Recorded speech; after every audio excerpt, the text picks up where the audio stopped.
నమస్కారం. City news ముఖ్యాంశాలు.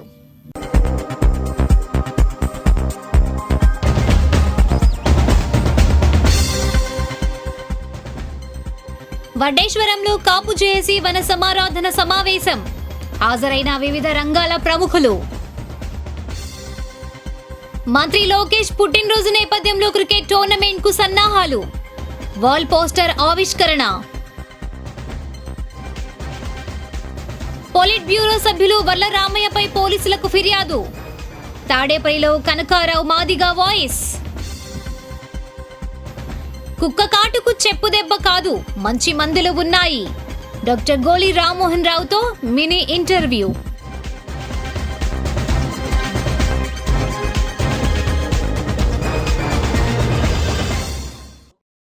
వడ్డేశ్వరంలో కాపు JAC రాష్ట్ర అధ్యక్షులు చందు జనార్దన్ ఆధ్వర్యాన వనభోజనాల మహోత్సవం జరిగింది.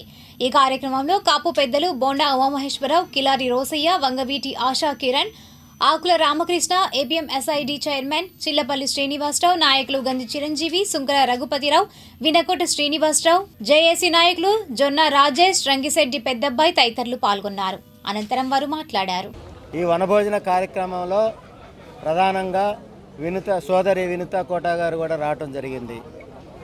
రాష్ట్రంలో సామాజిక దాడులు ఏ విధంగా కొనసాగుతూ ఉన్నాయి అనే దానికి ఉదాహరణ సోదరి వినుత కోట గారి అంశం ఉదాహరణ. ఒక కుటుంబం నుంచి మా యొక్క కుటుంబం నుంచి ఒక సోదరి వస్తే ఎటువంటి ఇబ్బందులు ఎదుర్కొన్నారు. అదేవిధంగా లక్ష్మీనాయుడు గారి సతీమణి వచ్చారు, ఈ సందర్భంగా కలిశారు. లక్ష్మీనాయుడు గారిని మీద హత్యాకాండ జరిగింది. దానికి సంబంధించిన పరిస్థితుల్లో కూటమి ప్రభుత్వం ఆ కుటుంబాన్ని ఆదుకునే విధంగా సహాయం చేసే విధంగా ఒక ప్రకటన చేసింది. 10 ఎకరాల భూమి, అదేవిధంగా 25 లక్షల రూపాయల ఎక్స్గ్రేషియా ఇచ్చింది. అదేవిధంగా వారి పిల్లలకు కావాల్సిన విద్యని కొనసాగించడం, అదేవిధంగా వైద్య నిమిత్తం కూడా ప్రభుత్వం ఇచ్చింది. వాటిని స్వాగతిస్తూ లక్ష్మీనాయుడు గారి సతీమణి సుజాత గారికి రాష్ట్ర ప్రభుత్వం ఉద్యోగం ఇవ్వాలని, అదేవిధంగా లక్ష్మీనాయుడు గారి సోదరుడు భార్గవ్ గారికి మరో 2 ఎకరాలు అంటే వారికి ఇవ్వలేదు, ఇతరులకు సహాయం చేశారు. కానీ భార్గవ్ గారికి రాష్ట్ర ప్రభుత్వం సహాయం చేయలేదు. వారికి ఆ 2 ఎకరాలు కూడా ఇచ్చి ఆ కుటుంబాన్ని ఆదుకోవాలనేది కూడా రాష్ట్ర ప్రభుత్వాన్ని కోరుతా ఉన్నాను. ఈరోజు ఇక్కడ నాతో పాటుగా గతంలో ముద్రగడ గారి ఉద్యమంలో పనిచేసిన అగ్రనాయకత్వం, ఆకుల రామకృష్ణ గారు, యేసుదాస్ గారు లాంటి వాళ్ళు, అదేవిధంగా నల్లా విష్ణు గారు లాంటి వాళ్ళు గత 40 సంవత్సరాల నుంచి కాపు రిజర్వేషన్లకు సంబంధించిన అంశంలో పోరాటం చేసిన నాయకత్వం కూడా ఉంది. రాష్ట్రంలో ఇతర కులాన్ని, ఇతర సామాజిక వర్గాన్ని తీసుకొచ్చి బలిజ వర్గాల్లో కలపడానికి రోజుల వ్యవధిలో, గంటల వ్యవధిలో రాష్ట్ర ప్రభుత్వం జీవో ఇచ్చింది. అటువంటి జీవో మీద తొలగించడానికి జీవో నెంబర్ 5 గిరిబలిజ తొలగించాలని ఉద్యమం చేస్తే దాన్ని ఆఫ్ చేసి మరో జీవో తీసుకురావడానికి రోజుల వ్యవధిలో ఇచ్చింది. మేము రాష్ట్ర ప్రభుత్వాన్ని కోరుతా ఉన్నాం బీసీ రిజర్వేషన్ తప్పనిసరిగా ఇవ్వాలని చెప్పి. మరి అటువంటి జీవో రాష్ట్ర ప్రభుత్వం ఇచ్చి రాష్ట్రంలో దామాషా ప్రకారం ఉన్న కాపు బలిజ వర్గాలకి తప్పనిసరిగా 12% రిజర్వేషన్ ఇవ్వాలని, ప్రత్యేక ప్రతిపత్తిన 12% రిజర్వేషన్ మహారాష్ట్ర పద్ధతిలో ఇవ్వాలని చెప్పి ఈ సందర్భంగా రాష్ట్ర ప్రభుత్వాన్ని కోరుతా ఉన్నాం. పెద్ద ఎత్తున ఈ వనభోజనాల్లో రాష్ట్ర ప్రభుత్వ ఉద్యోగులు, కాపు ఉద్యోగులు, కాపు కుటుంబాలకు సంబంధించిన ఉద్యోగులు, కేంద్ర రాష్ట్ర ప్రభుత్వాల్లో పనిచేసే ఉద్యోగులు, టీచర్లు అనేక మంది వచ్చారు. వారందరినీ రాష్ట్ర ప్రభుత్వం తప్పనిసరిగా వారి సమస్యల మీద ఆలోచించాల్సిన అవసరం ఉంది. రాష్ట్రంలో 1,00,000 మంది ప్రభుత్వ ఉద్యోగులు ఉంటే 56,000 మంది పర్మనెంట్ ఉద్యోగులు ఉంటే వారికి కానీ టీచర్లకు కానీ రాష్ట్ర ప్రభుత్వం ఎటువంటి ప్రాధాన్యత ఇవ్వని పరిస్థితి ఉంది. నాన్ ఫోకల్కి కేర్ ఆఫ్గా కాపు బలిజ వర్గాలకు సంబంధించిన ఉద్యోగులు ఉన్నారు. కానీ తప్పనిసరిగా పోలీసు కానీ, రెవెన్యూ కానీ, పంచాయతీరాజ్లో కానీ ప్రాధాన్యత గల డిపార్ట్మెంట్లో ఫోకల్ స్థానాల్లో రాష్ట్ర ప్రభుత్వం తప్పనిసరిగా ప్రభుత్వ ఉద్యోగులకి ఫోకల్ స్థానాలు ఇవ్వాలని ఈ సందర్భంగా రాష్ట్ర ప్రభుత్వాన్ని కోరుతా ఉన్నాను. జర్నలిస్ట్ కుటుంబాల కోసం ఎన్నో త్యాగాలు చేసిన వ్యక్తి. ఇప్పుడు నాకు ఏపీడబ్ల్యూజే నుంచి పదవి వద్దు అని చెప్పేసి కాపు కులానికి నేను పూర్తి జీవితాన్ని అంకితం చేస్తానని చెప్పి కాపు జేఏసీకి అధ్యక్షులుగా కంటిన్యూ అవుతూ కాపు కులం కోసం పోరాడుతున్న వ్యక్తి.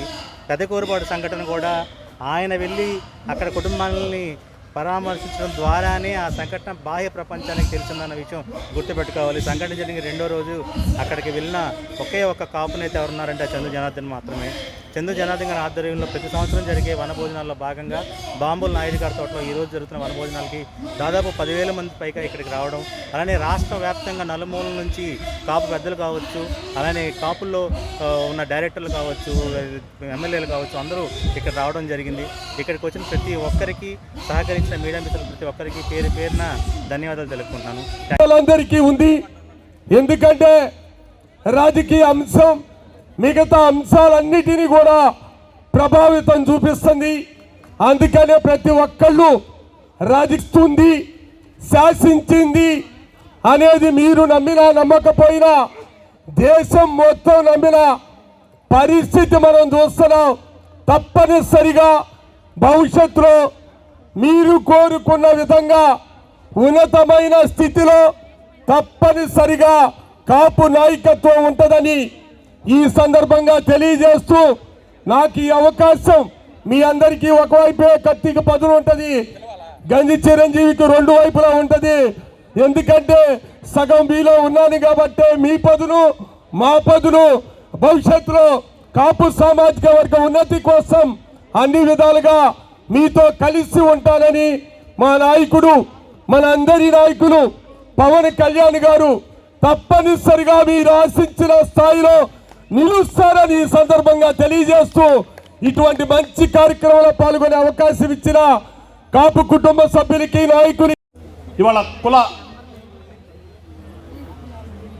సమావేశం సరే, దీనికి కార్తీక మాసం అయిపోయినా కానీ వన సమారాధన అని పేరు పెట్టుకున్నప్పటికీ కూడా కుల సమావేశమే. ఆ మంత్రాలు జరిపినా కానీ కుల సమావేశమే. అది కార్తీక మాసం అనేది మనం తగిలించుకునేదే. మరి ఎందుకు కుల సమావేశాలు మనకి ఆవశ్యకత ఏంటి? ఇప్పటి నుంచో దాదాపు నాకు తెలిసి నేను చిన్నపిల్లవాడప్పటి నుంచి జరుగుతూనే ఉన్నాయి. ఈ రంగా గారి పేరుతో కానీ కులం పేరుతో కానీ జరుగుతూనే ఉన్నాయి.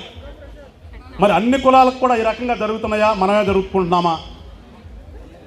అన్ని కులాలు జరుపుకోకుండా మనమే జరుపుకుంటే ఎందుకు మనమే జరుపుకుంటున్నాం? ఎందుకోసం ఆవశ్యకత అయింది? లేదు అందరితో పాటు మనం జరుపుకుంటే ఎంత సంవత్సరాల నుంచి ఈ కుల మీటింగ్లు జరిగి దీనివల్ల మనకు వచ్చినటువంటి ఉపయోగం ఏమైనా ఉందా అంటే మీరు అనొచ్చు ఎందుకు ఉపయోగం అని. ఏమి చేసినా దానికి ఒక అర్థం ఉండాలి, పరమార్థం ఉండాలి. ఊరకన ఏదైతే ఉండదు కదా, ఒకటి చేసామంటే దాని నుంచి ఏదో ఒకటి ఈజీగోల్డ్ పెట్టిన తర్వాత ఏదో ఒకటి అక్కడ మనకి రిజల్ట్ కనిపించాలని. మరి ఏం వస్తుంది ఇప్పుడు దాకా మనకి? వస్తున్నాం, స్టేజీ పట్టనంతగా నాయకులు స్టేజీ ఎక్కుతాం, కింద ఉన్న వాళ్ళకంటే ఒక్కోసారి కింద కంటే కూడా స్టేజ్ మీద ఎక్కువ నాయకులు మనం ఉంటాం, మాట్లాడతాం, వెళ్తాం. What next? ఏముండదు. మళ్ళా సంవత్సరం రావాలి, మళ్ళా ఒక్కోళ్ళకి మీటింగ్ పెట్టుకోవాలి. మంగళగిరి ప్రీమియర్ లీగ్ పేరిట క్రికెట్ టోర్నమెంట్కు సన్నాహాలు మొదలయ్యాయి. ఈ మేరకు టీడీపీ సీనియర్ నేత నందం అబద్దయ్య పోస్టర్ను ఆవిష్కరించారు. రిపోర్ట్. వచ్చే జనవరి 23వ తేదీన మంత్రి నారా లోకేష్ జన్మదినోత్సవాన్ని పురస్కరించుకుని ప్రతి ఏటా నిర్వహిస్తున్నట్లే ఈ ఏడాది కూడా Mangalagiri premier league 4 cricket tournament నిర్వహించనున్నట్లు రాష్ట్ర పద్మశాలి కార్పొరేషన్ చైర్మన్ నందం అబద్దయ్య తెలిపారు. ఈ టోర్నమెంట్ విశేషాలతో కూడిన వాల్ పోస్టర్ను నియోజకవర్గ తెలుగు యువత అధ్యక్షులు బోగి వినోద్ ఆధ్వర్యంలో ఆదివారం టీడీపీ కార్యాలయం ఎంఎస్ఎస్ భవన్లో టీడీపీ నాయకులు ఆవిష్కరించారు. ఈ సందర్భంగా రాష్ట్ర Padmashali corporation chairman Nandam Abaddaiah, Guntur parliament ప్రధాన కార్యదర్శి పోతేని శ్రీనివాసరావులు మాట్లాడుతూ ప్రతిభ గల క్రికెటర్లు వెలుగులోకి రావడానికి ఇలాంటి లీగ్లు ఉపకరిస్తాయని పేర్కొన్నారు. గత 4 సంవత్సరాల నుంచి మంగళగిరిలో పెద్ద ఎత్తున ప్రీమియర్ లీగ్ పోటీలను అద్భుతంగా నిర్వహించడం జరుగుతోందన్నారు. లీగ్ 4లో 120 టీంలు పాల్గొనున్నట్లు చెప్పారు. మంగళగిరి నియోజకవర్గ క్రీడాకారులకు మాత్రమే అవకాశం ఉంటుందన్నారు. లొకేషన్ తేదీలు త్వరలో ప్రకటిస్తామన్నారు. పోటీలలో ప్రథమ బహుమతి కింద 3 లక్షలు మంగళాద్రి డెవలపర్స్, ద్వితీయ బహుమతి కింద 2 లక్షలు మంచికలపూడి వైష్ణవి, తృతీయ బహుమతి కింద ₹1,00,000 నగదును వెలగపూడి కిషోర్ సహకారంతో బహుమతులు ప్రదానం చేస్తారన్నారు. అలాగే మ్యాన్ ఆఫ్ ది మ్యాచ్ ప్రతి మ్యాచ్కి ₹3,000, Javvadi Kiran Chand, man of the series ₹50,000 Vallabhaneni Bhargav, batsmen of the series ₹25,000 Kasaneni Jaswanth, bowler of the series ₹25,000 Gutta Kishore, fielder of the series ₹25,000 Tadiboyina Mahesh బహుమతులను అందించనున్నట్లు తెలిపారు. ఆసక్తి గల క్రీడాకారులు నవంబర్ 30వ తేదీలోపు మంగళగిరిలోని టీడీపీ కార్యాలయం ఎంఎస్ఎస్ భవన్లో పేర్లు నమోదు చేసుకోవాలని వివరించారు. మంగళగిరి నియోజకవర్గ పరిధిలోని యువకులు, క్రీడాకారులు ఈ అవకాశాన్ని సద్వినియోగపరుచుకోవాలని తెలియజేశారు. ఇంకా ఈ కార్యక్రమంలో వల్లభనేని వెంకట్రావు, దాసరి కృష్ణ, కేశంనేని శ్రీయనిత, జవ్వాది కిరణ్ చంద్, ఆరుద్ర భూలక్ష్మి, బత్తుల హరిదాసు, ఎండి ఇబ్రహీం, తాడిబోయిన భాస్కర్, మంచికలపూడి వైష్ణవి, గాజుల శ్రీనివాసరావు, వల్లభనేని భార్గవ్, అందే మురళి, గుత్తా కిషోర్, తాడిబోయిన మహేష్, కొప్పుల మధుబాబు, మన్నం అశోక్, షేక్ ఖాసింబాబు, దేవరకొండ మహేష్, ఈపూరి జయకృష్ణ, వంగర హనుమాన్, నన్నబ్నేని ఉదయ్, గోలి సాయి కిరణ్, మన్యం రవి, కిరణ్ మున్నా తదితరులు పాల్గొన్నారు.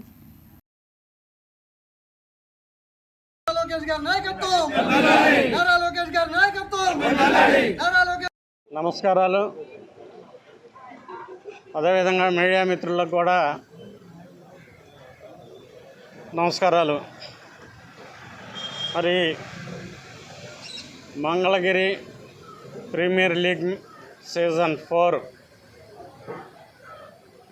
మా ప్రీతమ యువ నాయకుడు, జాతీయ పార్టీ ప్రధాన కార్యదర్శి, మంగళగిరి నియోజకవర్గ శాసనసభ్యులు మరియు ఐటీ విద్యాశాఖ మంత్రులు గౌరవనీయులు నారా లోకేష్ గారి జన్మదినోత్సవం సందర్భంగా మరి గత 3 దఫాల నుంచి క్రికెట్ లీగ్ మ్యాచ్లు మంగళగిరి నియోజకవర్గంలో మంగళగిరిలో జరుగుతూ ఉన్న సంగతి మనందరికీ కూడా తెలుసు. అదేవిధంగా ఈ సంవత్సరం లీగ్ 4 పేరు మీద దాదాపు 120 టీములతో 30 రోజులు టోర్నమెంట్ జరుగుతూ ఉంటుంది. అదేవిధంగా ఈ యొక్క టోర్నమెంటు మంగళగిరి నియోజకవర్గ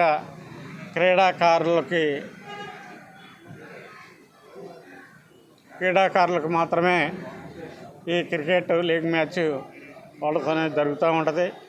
కనుక మరి ప్రజలందరూ కూడా ఈ కార్యక్రమానికి నియోజకవర్గంలో ఉండే ప్రజలు, తెలుగుదేశం పార్టీ నాయకులు, కార్యకర్తలు, అభిమానులు అందరూ కూడా ఈ కార్యక్రమానికి తప్పనిసరిగా హాజరై మరి ఈ యొక్క క్రీడల్ని నారా లోకేష్ బాబు గారు ప్రోత్సహిస్తున్నటువంటి మరి అనేక ఈ క్రికెటే కాకుండా అనేక క్రీడలను కూడా మరి సార్ ప్రోత్సహిస్తున్నారు. నాయకుడు, యువగలం నేత, మంగళగిరి శాసనసభ్యులు, ఆంధ్రప్రదేశ్ ఐటీ విద్యాశాఖ మంత్రులు నారా లోకేష్ బాబు గారి రాబోయే పుట్టినరోజు సందర్భంగా మంగళగిరి నియోజకవర్గంలోని యువత కోసం Mangalagiri premier league season 4 cricket మ్యాచ్లను త్వరలో ప్రారంభించబోతున్నాము. నారా లోకేష్ బాబు గారి సారథ్యంలో. మనందరికీ తెలుసు, నారా లోకేష్ బాబు గారు గతంలో కూడా వారి సారథ్యంలో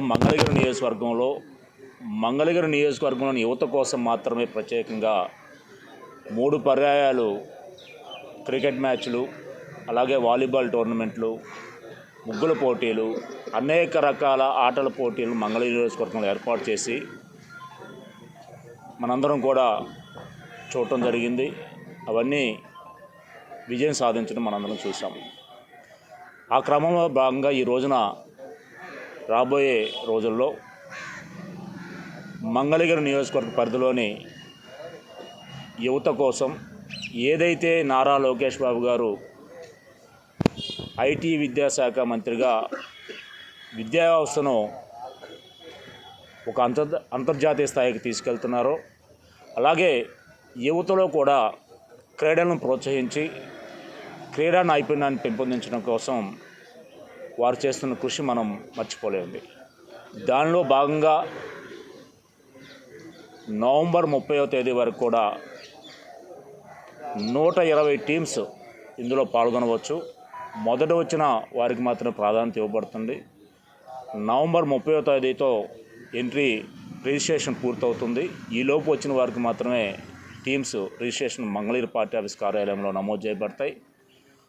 అలాగే ఈ గేమ్స్లో పాల్గొనే, ఈ టోర్నమెంట్లో పాల్గొనే టీమ్స్లో మొదటి ప్రైజ్గా 3 లక్షల రూపాయలు అందించడం జరుగుతుంది. అలాగే రెండో ప్రైజ్గా 2 లక్షల రూపాయలు అందించడం జరుగుతుంది. మూడో ప్రైజ్గా 1 లక్ష రూపాయల బహుమతి అందించడం జరుగుతుంది. గతంలో మనం అందరం చూసాం, ఎంతో ఉత్సాహంగా గత 3 పర్యాలు కూడా ఈ టోర్నమెంట్ను విజయవంతం చేసుకున్నాం. అలాగే రాబోయే రోజుల్లో కూడా నారా లోకేష్ గారి ఆధ్వర్యంలో వారి సారథ్యంలో జరుగుతున్న ఈ టోర్నమెంట్ విజయవంతం అవుతుందని చెప్పి నియోజకవర్గంలోని యువత అందరూ కూడా ఉత్సాహంగా ఉన్నారు. ఎప్పుడు టోర్నమెంట్ ప్రారంభిస్తారని వారి ఉత్సాహంతో ఖచ్చితంగా ఈ టోర్నమెంట్ విజయవంతం అవుతుంది. ఈ కార్యక్రమంలో మంగళగిరి నియోజకవర్గంలోని నాయకులు, కార్యకర్తలు, అభిమానులు అందరూ పాల్గొంటారు. ఈ కార్యక్రమాన్ని విజయవంతం చేస్తామని చెప్పి కూడా. మీకు తెలుసా, ప్రముఖ మానసిక శాస్త్రవేత్త సిగ్మండ్ ఫ్రాయిడ్ ఏ దేశానికి చెందినవారు? ప్రముఖ మానసిక శాస్త్రవేత్త సిగ్మండ్ ఫ్రాయిడ్ ఆస్ట్రియా దేశానికి చెందినవారు. టీడీపీ సీనియర్ నేత వర్ల రామయ్యపై తాడేపల్లి పోలీస్ స్టేషన్లో మాదిగ కార్పొరేషన్ మాజీ chairman Kommuri Kanaka Rao, YCP SC cell నాయకులు ఫిర్యాదు చేశారు. అనంతరం వారు స్టేషన్ బయట మీడియాతో మాట్లాడారు. ఈరోజు తాడేపల్లి పోలీస్ స్టేషన్లో తెలుగుదేశం పార్టీ లీడరు, సీనియర్ నాయకుడు, ప్యాలెట్ బ్యూరో సభ్యునటువంటి వర్ల రామయ్య గారి మీద కంప్లైంట్ ఇవ్వడం జరిగింది. ఈ కంప్లైంట్ ప్రధాన ఉద్దేశం ఏంటంటే, ఈ నెల 20వ తారీఖు నాడు జగన్మోహన్ రెడ్డి గారు హైదరాబాద్ పోవటం జరిగింది. పోయిన విషయం మొత్తం కూడా మీకు ఎందుకు వెళ్ళింది మొత్తం తెలుసు.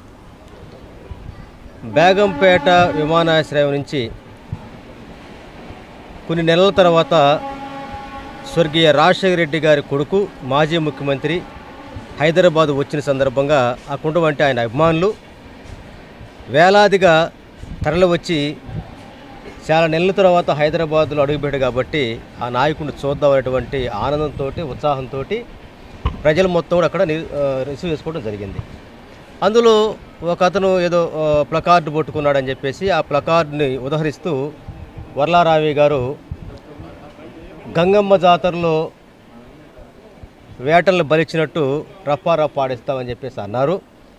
ఆ అంటం కూడా కేవలం తెలుగుదేశం పార్టీ అనేటువంటి మమ్మల్ని దృష్టిలో పెట్టుకొని ఈ విధంగా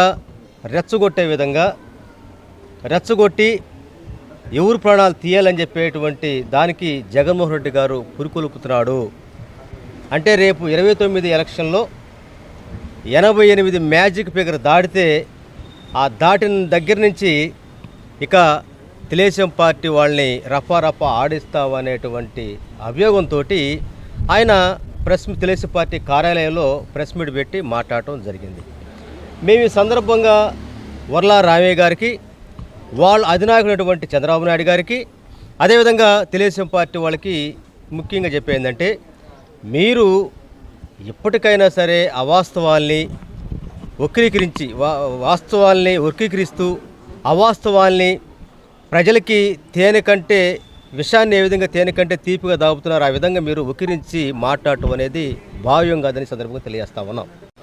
ఎందుకంటే అసలు మీకు ఎందుకు రఫ్ అనే పదం వస్తేనే మీకు ఎందుకు వెన్నులు వణుకొస్తుందో మాకు అర్థం కావట్లా.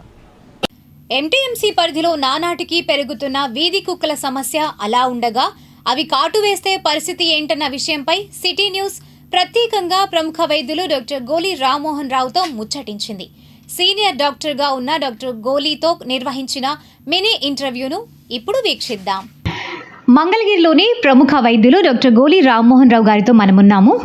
నమస్తే అండి డాక్టర్ గారు. నమస్తే. ప్రస్తుతం మన మంగళగిరి పరిసర ప్రాంతాల్లో కుక్కల బెడద చాలా ఎక్కువగా ఉంది. మంగళగిరి పరిసర ప్రాంతాలు మాత్రమే కాదు, దేశవ్యాప్తంగా కూడా కుక్కల బెడద చాలా ఎక్కువగా ఉంది. మరి ఇప్పుడు ప్రతి ఒక్కరు కూడా, ఇంతకుముందు కుక్కలంటే అంత భయపడేవాళ్ళు కాదు, కానీ ఇప్పుడు ప్రతి ఒక్కరు కూడా కుక్కలంటే చాలా భయపడుతున్నారు. అది ఎక్కడ కరుస్తుందో, దాని చుట్టూ వెళ్ళాలన్నా కానీ చాలామంది భయపడుతున్నారు. చిన్న పిల్లలు, పెద్దవాళ్ళు అందరూ భయపడతారు. మరి దాన్ని లైట్గా తీసుకోకూడదు కుక్క కాటుని. ఏమంటారు మీరు? కుక్క కరిస్తే చాలా జాగ్రత్తలు తీసుకోవాలి. లైట్గా తీసుకోవటం అనేది కుదరదు ఎవరు కూడా. ఎందుకంటే ఈ కుక్క కరవటం వల్ల ఈ రేబీస్ అనే ఒక వ్యాధి వస్తుంది. ఆ వ్యాధి చాలా ప్రమాదకరమైంది, చాలా భయంకరమైంది కూడా. ఒక్కసారి ఆ వ్యాధి వచ్చిందంటే, ఆ వ్యాధి బారిన ఎవరన్నా పడ్డారంటే అది 100% దానికి చికిత్స లేదు ఎక్కడా కూడా. మన దేశంలోనే కాదు, విదేశాల్లో, అమెరికా వెళ్ళినా కూడా దానికి చికిత్స లేదు. ఒకసారి ఆ రేబీస్ వ్యాధి వచ్చిందంటే 100% చనిపోవటం ఖాయం. అది కూడా 10 రోజుల్లోనే. అంచేత అది రేబీస్ వ్యాధి వచ్చిన తర్వాత ఆ 10 రోజుల్లో ఆ పేషెంట్ పడే బాధ, ఆ నరకయాతన మనం చూడలేము అన్నమాట. అర్థమైందా? చూడలేము. అందువల్ల అది ప్రమాదకరమైంది, భయంకరమైన వ్యాధి కూడా. అందుకని ఎవ్వరు కూడా కుక్క కరిసినప్పుడు ఏమాత్రం లైట్గా తీసుకోకూడదు. తగిన జాగ్రత్తలు తీసుకోవాల్సిందే తప్పకుండా. అది అంత డేంజర్ అయినప్పుడు వాటిని అంత విచ్చలవిడిగా వదిలిపెట్టడం కరెక్టే అంటారా? నిజానికి మన ప్రభుత్వం 2010వ సంవత్సరంలోనే కొన్ని మార్గదర్శకాలు విడుదల చేసింది. ఏంటంటే వీధి కుక్కల్ని వాటికి స్టెరిలైజేషన్, కుటుంబ నియంత్రణ ఆపరేషన్ చేసి వాటికి వ్యాక్సిన్ టీకాలు వేసి వాటిని సపరేట్గా అంటే అగ్రెసివ్ పిచ్చి కుక్కలు అంటారు చూసారు మనం, అలా బిహేవియర్ ఉన్న, అంటే మన రేబీస్ డాగ్ని పిచ్చి కుక్క అంటాం మనం మామూలుగా తెలుగులో, అలా పిలవటం అలవాటు అయిపోయింది రేబీస్ డాగ్ని. ఆ పిచ్చి కుక్కల లక్షణాలు కనపడితే వాటిని అన్నింటినీ ఒక ప్రత్యేక స్థలంలో ఉంచాలి, వాటికి కుటుంబ నియంత్రణ ఆపరేషన్ చేయాలి అని చెప్పారు 2010లో మన ప్రభుత్వం మార్గదర్శకాలు విడుదల చేసినా కూడా ఇంతవరకు వాటిని సరిగా అమలు చేయట్లేదు. ఎవరో ఈ మున్సిపాలిటీ వాళ్ళు కావచ్చు, ఎవరైనా సరే సరిగా దాన్ని అమలు చేయకపోవట్లేదు. అందుకనే ఈ నెలలో సుప్రీంకోర్టు కూడా ఆగ్రహం వెలిపించింది. మరి ఇలాంటి కుక్కలు ఆసుపత్రుల వద్ద కానీ, విద్యా సంస్థల వద్ద కానీ, బస్ స్టాండ్లో, రైల్వే స్టేషన్లో ఇట్లాంటి చోట కనపడకుండా చేయవలసిన బాధ్యత మున్సిపాలిటీ వాళ్ళదే. తప్పనిసరిగా కుటుంబ నియంత్రణ ఆపరేషన్ చేసి వాటికి వ్యాక్సిన్ ఇవ్వాల్సిందే అంటూ చేసింది. ఎందుకంటే ఈ కుక్కలో జనాభా చూస్తుంటే ఒక లెక్క ప్రకారం ఏంటంటే మన భారతదేశంలో మన మనుషుల జనాభా కంటే కుక్కల జనాభా పెరిగిపోతుంది ఒక లెక్క ప్రకారం. అదేంటంటే సంవత్సరానికి 2 సార్లు గర్భం దాల్చుతుంది. జనరల్గా గర్భం దాల్చితే సంతానోత్పత్తి బాగా పెరిగిపోతే కుక్కల జనాభా బాగా పెరిగిపోతుంది. దాన్ని అరికట్టకపోతే చాలా ప్రమాదం. ఈ రేబీస్ వ్యాధి అనేది చెలవిడిగా వ్యాపిస్తూ ఉంటుంది. నిజానికి కొన్ని దేశాలతో అసలు ఈ రేబీస్ వ్యాధి లేదు. ఉదాహరణకి సింగపూర్, మలేషియా, న్యూజిలాండ్, ఆస్ట్రేలియా ఇట్లాంటి దేశాల్లో రేబీస్ వ్యాధి లేదు. మన దేశంలో కూడా ఈ అండమాన్, నికోబార్ ఇట్లాంటి లక్షద్వీప్ ఇలాంటి ప్రాంతాల్లో రేబీస్ లేదు. లక్షద్వీప్లో అయితే అసలు కుక్కలే ఉండవు దాంట్లో. ఆ రకంగా మనం కూడా రేబీస్ ఫ్రీ కంట్రీ, రేబీస్ లేకుండా చేసుకోవాలనే ఉద్దేశంతోనే ఈ ప్రభుత్వం ఈ మార్గదర్శకాలు జారీ చేస్తుందన్నమాట. డాక్టర్ గారు, కుక్క కరిచిన వెంటనే మనం తీసుకోవాల్సిన జాగ్రత్తలు ఏమిటి? ఎప్పుడైనా ఎవరికైనా కుక్క కరిస్తే వెంటనే ముందు ప్రథమ చికిత్స ఇంటి దగ్గరే చేయాలి. హాస్పిటల్కి వెళ్ళే లోపే ప్రథమ చికిత్స ఇంటి దగ్గరే చేయాలి. ఆ ప్రథమ చికిత్స ఏంటంటే కుక్క కరిసిన గాయాన్ని ట్యాప్ వాటర్ కింద, అంటే దారగా పడే పంపు నీళ్ళ కింద పెట్టాలి. గాయాన్ని పెట్టి 10 నిమిషాల పాటు అట్లా ఉంచాలి ఆ పంపు నీళ్ళ కింద. దాంతో ఏంటంటే రేబీస్ వైరస్ కుక్క లాలాజలం ద్వారా గాయం మీద పడ్డ రేబీస్ వైరస్ కొట్టుకుపోతాయి ఆ నీళ్ళ దారకి. అలా చేసిన తర్వాత సోపుతో, అది మనం స్నానం చేసే సోపు కావచ్చు, డిటర్జెంట్ సోపు కావచ్చు, సోపుతో శుభ్రంగా క్లీన్ చేయాలి. అలా క్లీన్ చేస్తే ఏంటంటే ఈ సబ్బులో ఉండే ఈ కెమికల్స్ వల్ల కొంతవరకు ఈ రేబీస్ వైరస్ తగ్గే అవకాశం కూడా ఉంటుంది. అంటే క్లీన్లీనెస్ ఇది ఇంపార్టెంట్. ఫస్ట్ ప్రథమ చికిత్స ఇంటి దగ్గర చేయాల్సింది క్లీన్లీనెస్, బాగా శుభ్రంగా.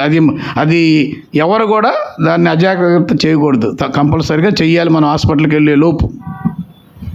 ఒకవేళ కుక్క కరిచిన తర్వాత మనకి రేబీస్ వ్యాధి వచ్చింది అనుకోండి, అది వచ్చిందని ఎలా తెలుస్తుంది? ఆ సిమ్టమ్స్ ఏంటి అసలు? రేబీస్ వ్యాధి జనరల్గా ఏంటంటే ఈ కుక్క కరిసిన తర్వాత, అంటే జనరల్గా రేబీస్ ఉన్న కుక్క కరిసినాక, అంటే పిచ్చి కుక్క అనుకోండి, పిచ్చి కుక్క కరిసిన 9 నుంచి 90 రోజుల లోపల, 9 నుంచి 90 రోజుల లోపల బయటపడుతుంది జనరల్గా ఈ రేబీస్ వ్యాధి అనేది. కొంతమందికి 6 నెలల తర్వాత, సంవత్సరం తర్వాత బయటపడిన సందర్భాలు కూడా ఉన్నాయి. 3 నెలల లోపే బయటపడాలని ఏమీ లేదు. అంటే ఒకసారి ఆ వ్యాధి వచ్చిందంటే దానిలో 2 రకాలు ఉంటాయి. ఒకటి ఏంటంటే హైడ్రోఫోబియా అంటారు. హైడ్రోఫోబియా అంటే ఆ నీళ్ళని చూసి భయపడటం. మీరు నీళ్ళు ఇచ్చారనుకో తాగమని నెట్టి పారేస్తారు. నీళ్ళని చూస్తే విపరీతమైన భయం, అందుకే ఫోబియా అన్నారు. హైడ్రోఫోబియా నీళ్ళ భయాన్ని. దాన్ని రేబీస్ వ్యాధికి మరో పేరు కూడా చెప్పుకోవచ్చు, హైడ్రోఫోబియా అని. అది ప్రధానమైన సిమ్టమ్ అన్నమాట, ముఖ్యమైన లక్షణం. ఇంకా మిగతా ఉంటాయి, జ్వరం రావటం కానీ, వాంతులు కానీ, తర్వాత ఈ పక్షవాతంలాగా కరిసిన చోట దురద నొప్పి పైకి పక్షవాతంలాగా రావటం కానీ ఇట్లాంటి లక్షణాలు ఉండొచ్చు. ప్రధానంగా ఎవరైతే నీళ్లు చూసి భయపడుతూ నీళ్ళని నెట్టేస్తూ ఉంటారో దాన్ని బట్టి ఇది ఖచ్చితంగా రేబీస్ వ్యాధి వచ్చిందని మనం నిర్ధారణ చేసుకోవచ్చు. ర్యాబీస్ వ్యాధి అనేది కుక్క ఒకటే కరిస్తే వస్తుందా, లేకపోతే ఏ జంతువులు కరిసినా వస్తుందా? ఎక్కువగా 90% కుక్క వల్లే, కానీ మిగతా జంతువులు కూడా ఉన్నాయి. ముఖ్యంగా మనకి ఈ మధ్య ఎక్కువగా పిల్లి కరితే కూడా రేబీస్ వ్యాధి వచ్చి చనిపోయే సందర్భాలు చాలా మనం చూసాం. కాబట్టి కుక్కతో పాటు పిల్లి, కోతి మనకి ఎక్కువగా దగ్గరగా ఉండే జంతువులు, ఈ 3 జంతువులు కుక్క, కోతి, పిల్లి కరితే తప్పనిసరిగా ఈ రేబీస్ వ్యాక్సిన్ తీసుకోవాల్సిందే. ఈ గాక ఇంకో 4 జంతువులు ఉన్నాయి. అదేంటంటే నక్క, తోడేలు, ముంగీస, గబ్బిలం. ఈ 4 కరిసినా కూడా తప్పనిసరిగా రేబీస్, కాకపోతే అవి మనకు అంత దగ్గరగా ఉండవు. ఈ 3 దగ్గరగా ఉంటాయి, కోతి, పిల్లి, కుక్క అనేవి. అవి కరిసినా కూడా తప్పనిసరిగా వ్యాక్సిన్ తీసుకోవాల్సింది. అంటే కుక్క కరిచిన వెంటనే ఏఆర్వి ఇంజెక్షన్ తీసుకోవాలా, లేకపోతే అది పిచ్చి కుక్క అని తెలిసిన తర్వాత మనం ఏఆర్వి ఇంజెక్షన్ అనేది తీసుకోవచ్చా? ఈ వ్యాక్సిన్ అనేది పాత రోజుల్లో అయితే అదే యాంటీ రేబీస్ వ్యాక్సిన్ ఏఆర్వి అంటారు. ఈ యాంటీ రేబీస్ వ్యాక్సిన్ పాత రోజుల్లో అంటే సుమారు ఒక 25-30 సంవత్సరాల క్రితం నర్వ్ టిష్యూ వ్యాక్సిన్ అని వచ్చేది. న్యూరోటాక్సిక్ వ్యాక్సిన్ అని అనేవాళ్ళు, న్యూరోటాక్సిక్ వ్యాక్సిన్ అని. అది బొడ్డు చుట్టూ 14 ఇంజక్షన్ చేసేవాళ్ళు బొడ్డు చుట్టూ. అది 25-30 సంవత్సరాల క్రితం అది. మరి ఇప్పుడు అవి లేవు, కానీ ఇప్పుడు కూడా కొంతమంది భయపడతారు బొడ్డు చుట్టూ చేస్తున్నారేమోనని. అసలు ఎప్పుడో పోయినాయి, అసలు అప్పుడు మ్యానుఫ్యాక్చర్ కూడా లేదు అవి ఆ వ్యాక్సిన్స్. అప్పుడైతే 14 రోజులు చేసేవాళ్ళు, బొడ్డు చుట్టూ చాలా నొప్పిగా ఉండేది, సైడ్ ఎఫెక్ట్స్ కూడా వచ్చాయి, పక్షవాతం అంటే సైడ్ ఎఫెక్ట్స్ కూడా వచ్చాయి.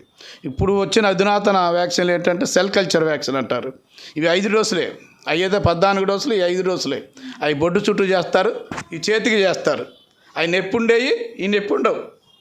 వాటికి సైడ్ ఎఫెక్ట్స్ ఉండే, ఇది మినిమం. అసలు సైడ్ ఎఫెక్ట్ అనేది ఇప్పుడు చేసే వ్యాక్సిన్స్ ఉండవు. అది అయితే పిచ్చి కుక్క అని తెలిసినాక చెయ్యాలా వ్యాక్సిన్ అనేది కాదు. అంటే మన పిచ్చి కుక్క అని తెలియటానికి టైం పట్టుద్ది, ఒక వారం 10 రోజులు పట్టుద్ది. అప్పుడు దాకా మెలకుండా కూర్చొని ఉంటే మనకి చాలా ప్రమాదం. కుక్క కరిసిన వెంటనే మొదటి రోజే వ్యాక్సిన్ చేయించుకోవాలి. అర్థమైంది? అది పిచ్చి కుక్క కానీ మంచి కుక్క కానీ సంబంధం లేదు. కుక్క కరిసిందన్నా, పిల్లి కరిసిందన్నా, కోతి కరిసిందన్నా కరిసిన మొదటి రోజే వ్యాక్సిన్ చేయించుకోవాలి. దాన్ని 0 డే అంటారు. అంటే మొట్టమొదటి వ్యాక్సిన్ చేసుకున్న దాన్ని 0 డే అంటారు. ఆ తర్వాత 3వ రోజు, 7వ రోజు, 14వ రోజు, 28వ రోజు 5 వ్యాక్సిన్లు కంపల్సరీగా నెలలో చేయించుకోవాలి. అవసరమైతే 90వ రోజు 3 నెలలకు కూడా ఇంకో వ్యాక్సిన్ చేయించుకోవాల్సిన అవసరం ఉంటుంది. అయితే గవర్నమెంట్ హాస్పిటల్లో అయితే ప్రస్తుతం 4 డోసులు ఇస్తున్నారు. ప్రైవేట్ ఇన్స్టిట్యూషన్లో మాత్రం కంపల్సరీగా 5 డోసులు ఇస్తున్నారు ఇప్పుడు కూడా. అది చాలా ఇంపార్టెంట్. కొంతమంది ఏంటంటే ఇంటి దగ్గర మనం పెంచుకునే కుక్కలు కరిస్తే వ్యాక్సిన్ చేయించుకోవాలా లేదా, మేము ఇంటి దగ్గర ఉంటున్నాం దానికి వ్యాక్సిన్ చేయించాం మేము అని కూడా చెప్తూ ఉంటారు. దానికి వ్యాక్సిన్ చేయించుకుంటే దాని వరకే సేఫ్టీ అన్నమాట.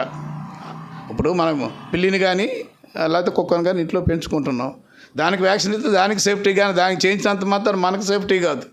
కాబట్టి మనం కంపల్సరీగా వ్యాక్సిన్ అనేది చేయించుకోవాలి. అది ఇంట్లో పెంచుకునే కుక్క అయినా కావచ్చు, బయట వీధి కుక్క అయినా కావచ్చు, అది చాలా ముఖ్యం అన్నమాట.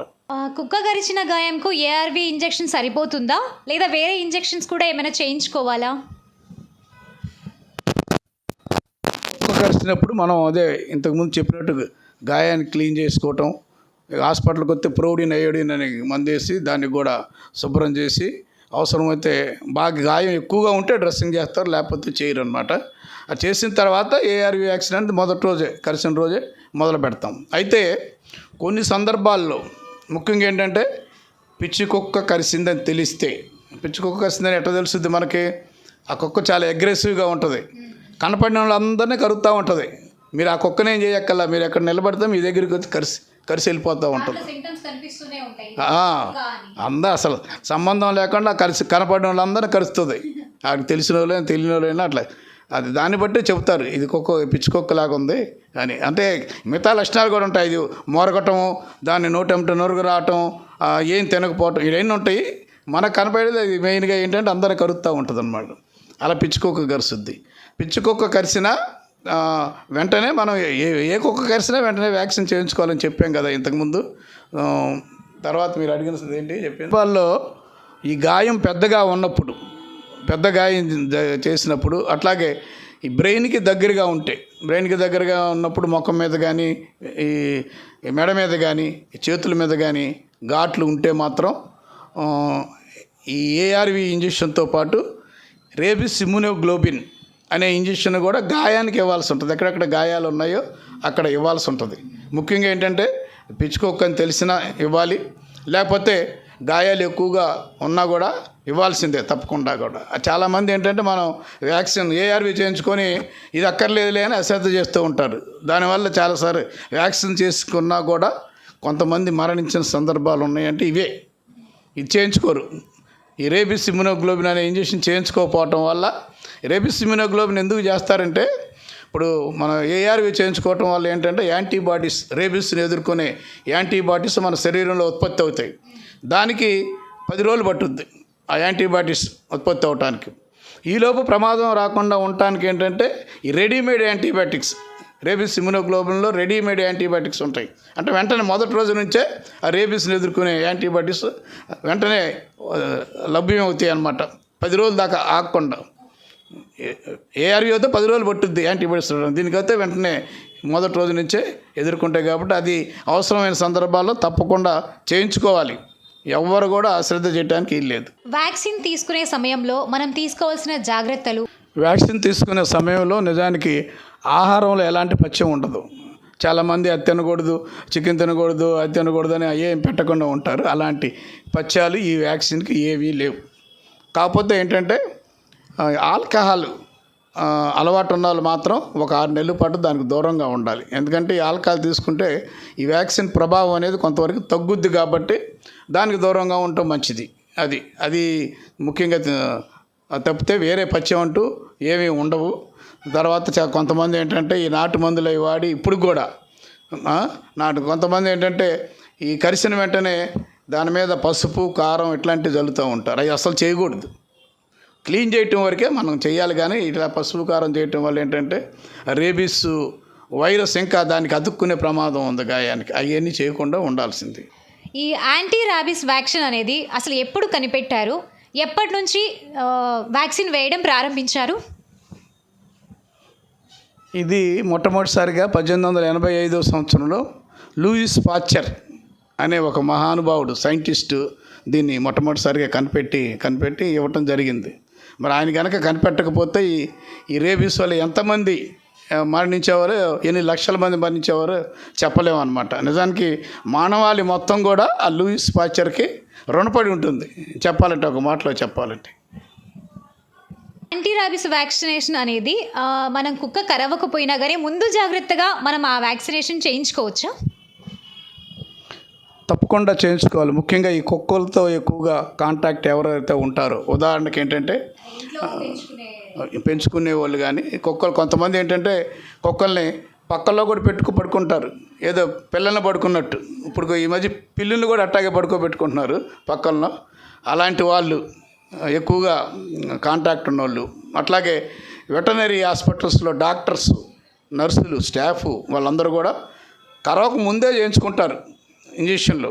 ఇప్పుడు అట్లాగే కొరియర్ బాయ్స్ ప్రతి ఇంటికి తిరుగుతారు. ఏ ఇంట్లో కుక్క ఉంటుందో తెలియదు వాళ్ళకి, కుక్క కరవచ్చు.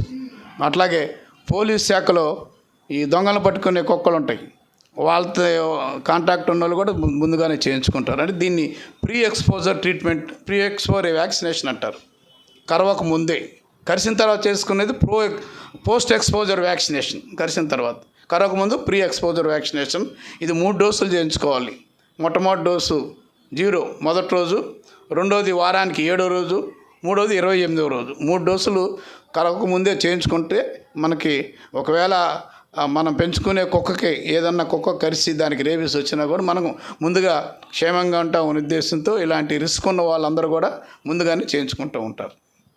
డాక్టర్ గారు, కుక్క కాటుకి మీరు వైద్యం కూడా చేస్తారు కదా, అంటే మీరు ఎప్పటి నుంచి యాంటీ ర్యాబీస్ వ్యాక్సినేషన్ ఇవ్వడం అనేది ప్రారంభించారు? మేము హాస్పిటల్ పెట్టిన కొత్తలో అంటే దాదాపు 50 సంవత్సరాల క్రితం పెట్టాము హాస్పిటల్లో మంగళగిరిలో. అప్పటి నుంచి కూడా ఈ యాంటీ ర్యాబిస్ వ్యాక్సినేషన్ ఇస్తున్నాం. కాకపోతే ఆ రోజుల్లో బొడ్డు చుట్టూ 14 ఇంజక్షన్లు చేసేవాళ్ళం ఆ రోజుల్లో, మొట్టమొదటి రోజుల్లో. ఆ తర్వాత ఈ అధునాతన ఈ సెల్ కల్చర్ వ్యాక్సిన్ వచ్చినాక మన 5 డోసులు చేతికి ఇస్తున్నాము.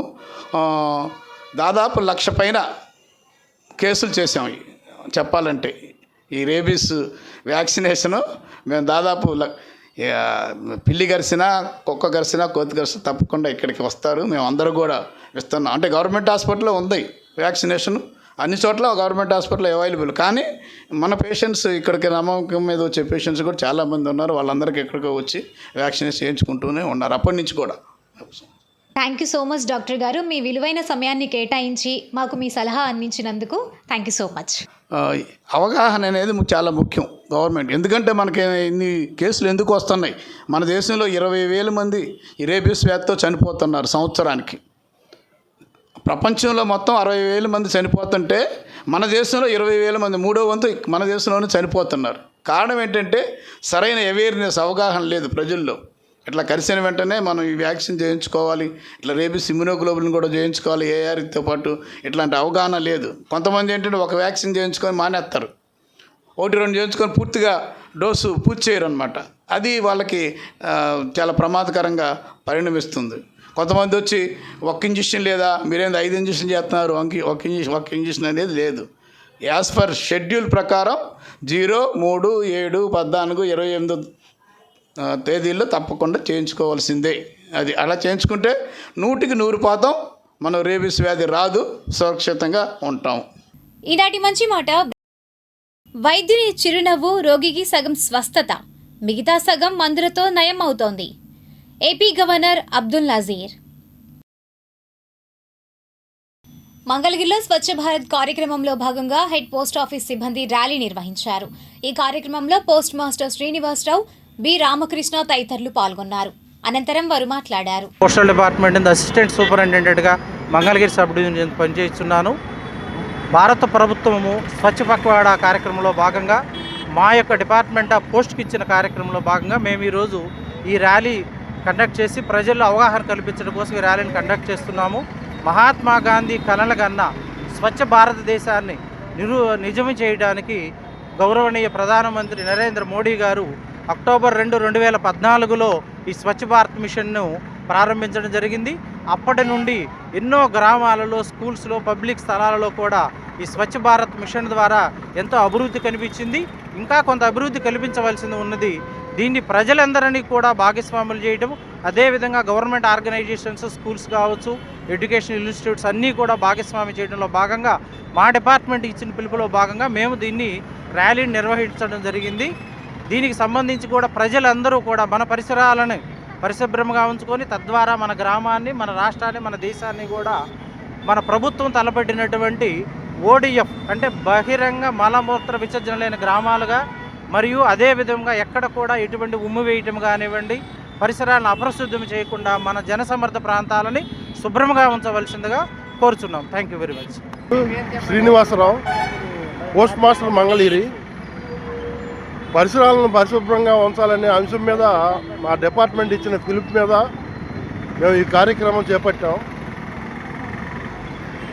మహాత్మా గాంధీ కలలు కన్నటువంటి పరిశుభ్ర భారతదేశాన్ని సాకారం చేయాలని అందరినీ కోరుతున్నాం. ప్రజలందరూ దీనికి సహకరించాలని మనవి చేస్తున్నాం.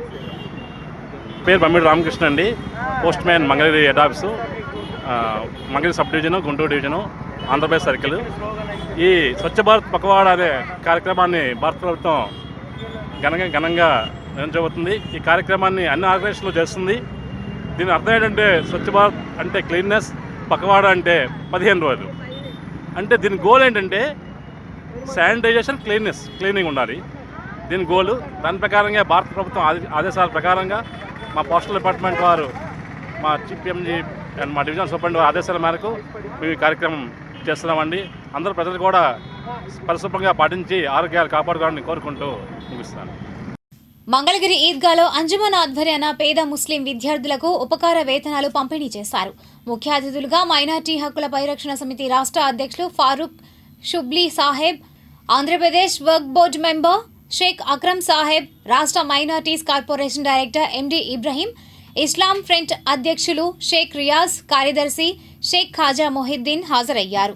ఈ కార్యక్రమంలో అంజుమన్ కార్యదర్శి షేక్ హనీఫ్ షా ఖాదరీ, ఇస్లామిక్ ఫ్రంట్ సభాపతి అబ్దుల్లా ఖాన్, ట్రస్ట్ బోర్డు సభ్యులు తదితరులు పాల్గొన్నారు. అనంతరం వారు మాట్లాడారు. ఈ సందర్భంగా అతిథులను సన్మానించారు. ఇస్లామిక్ ఫ్రంట్ నాయకత్వం వహిస్తున్న మా ట్రస్ట్ బోర్డు సెక్రటరీ ప్రెసిడెంట్ గారు, అలాగే ట్రస్ట్ బోర్డు ద్వారా అంజుమన్ మసీదుల్లో అన్నింటిలో అనౌన్స్ చేస్తే ఖబరస్థాన్ ఖర్చులు ఏదైనా ఉన్నా చనిపోయినా ఫ్రీగా చేస్తామంటే అక్రమ్ రాజశేఖర్ రెడ్డి లాగా ఇష్టం వచ్చినట్టు పథకాలు చెప్తున్నాడు. తన నోటికి వచ్చినట్టు అవని పనులన్నీ చెప్తున్నాడు. అంజుమన్లో డబ్బులు ఎడా అన్నారు. అందరికీ అలా చెప్పుకున్న వాళ్ళందరికీ అంజుమన్ సంస్థ ద్వారా మేము చూపిస్తున్నాం. అది అందరూ గమనిస్తూనే ఉన్నారు. అలాగే ఈ చెప్పుకుంటా పోతే చాలా పనులు ఉన్నాయి. మేము సమయం వచ్చినప్పుడు ఒకసారి మంచి ఒక మీటింగ్ లాగా ఏర్పాటు చేసి మనం కూర్చొని మాట్లాడుకుందాం. అలాగే ఈరోజు ఈ కార్యక్రమానికి ఇచ్చిన అందరికీ మరీ అందరికీ ధన్యవాదాలు తెలుపుకుంటున్నాను. మీరు చూస్తున్నారు మా అంజుమన్ సెక్రటరీ గారు అనిషా ఖాదరీ గారు. ఏ సెక్రటరీ అంజుమన్ సంస్థలో చేయనటువంటి పని ఎప్పుడు తన వంతు తన సహకారం చేస్తూ ఎటువంటి ఏ ఇబ్బంది వచ్చినా ముస్లిం సోదరులకు కానీ సోదరి మణులకు కానీ మసీదులకు కానీ ఖబరస్థాన్ విషయాలు కానీ ఏ విషయం వచ్చినా నేనున్నానని చెప్పి నేను పక్కన నన్ను పెట్టి అంజుమన్ సంస్థ నేను చూసుకుంటా అన్నా, నువ్వు నీ పనులు చూసుకున్నా అని చెప్పి నిలబడిన ఘనత మగాడు ఎవరంటే డైనామిక్ లీడర్ ఖాదరీ అని చెప్పి మేము ముందర సగర్వంగా చెప్తున్నా. అంజుమన్ హిదాయతే ఇస్లాం ఆంధ్ర రాష్ట్రంలో కని విని ఎరుగని రీతిలో ఏకైక సంస్థ అంజుమన్ హిదాయతే ఇస్లాం. నేను ఎందుకు ఈ మాట అంటున్నానంటే రాష్ట్ర వ్యాప్తంగా అనేకమైనటువంటి అంజుమన్ సంస్థలు ఉన్నాయి. కానీ ఎవరు కూడానో ఇది చెప్పుకోవడానికి మాత్రమే తప్పించి ఆచరణగా చూసుకుంటే కనుక ఏ బిగ్ జీరో. కానీ మంగళగిరికి చెందినటువంటి ఏదైతే అంజుమన్ హిదాయత్ ఇస్లాం ఉందో మొత్తం రాష్ట్రానికి కూడాను ఒక మార్గదర్శకంగా, అదేవిధంగా మొత్తం రాష్ట్రంలో కూడాను సర్వీస్ ఏ విధంగా చేయాలి అనేది ఒక ఎస్టాబ్లిష్మెంట్ చేసినటువంటి సంస్థ అంజుమన్ హిదాయత్ ఇస్లాం.